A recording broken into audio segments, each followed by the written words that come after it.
അപ്പോൾ ജനവിധി വിനയപൂർവ്വം അംഗീകരിക്കുന്നു. കഴിഞ്ഞ 5 വർഷം MLA എന്ന നിലയിലും മന്ത്രി എന്ന നിലയിലും ജനങ്ങൾ അർപ്പിച്ച വിശ്വാസത്തിനനുസരിച്ച് പ്രവർത്തിക്കാൻ പരമാവധി ശ്രമിച്ചിട്ടുണ്ട്. എന്നാൽ ജനവിധി കേരളത്തിൽ നിങ്ങൾക്കറിയാം പൊതുവെ കനത്ത തിരിച്ചടിയാണ് ഇടതുപക്ഷ ജനാധിപത്യ മുന്നണിക്കുണ്ടായിട്ടുള്ളത്. കളമശ്ശേരി മണ്ഡലം കഴിഞ്ഞ തവണ പിടിച്ചെടുത്തൊരു മണ്ഡലമാണ്.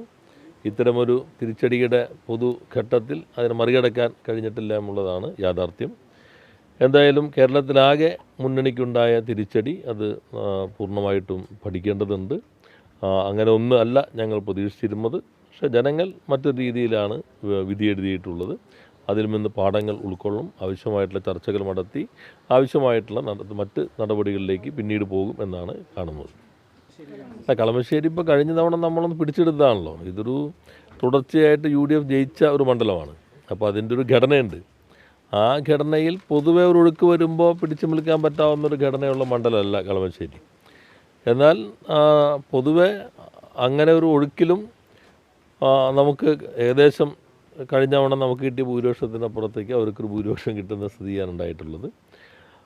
അത് കുറേ കൂടി നോക്കേണ്ടതുണ്ട്. പക്ഷേ കളമശ്ശേരി നേരത്തെ പറഞ്ഞ പോലെ അതിൻ്റെ രാഷ്ട്രീയ ഘടന, പല ഘടകങ്ങൾ, അതെല്ലാം ഇത്തരമൊരു തിരിച്ചടിയിൽ നമുക്ക് അതിജീവിക്കാൻ കഴിയാവുന്നൊരു സാഹചര്യമല്ല.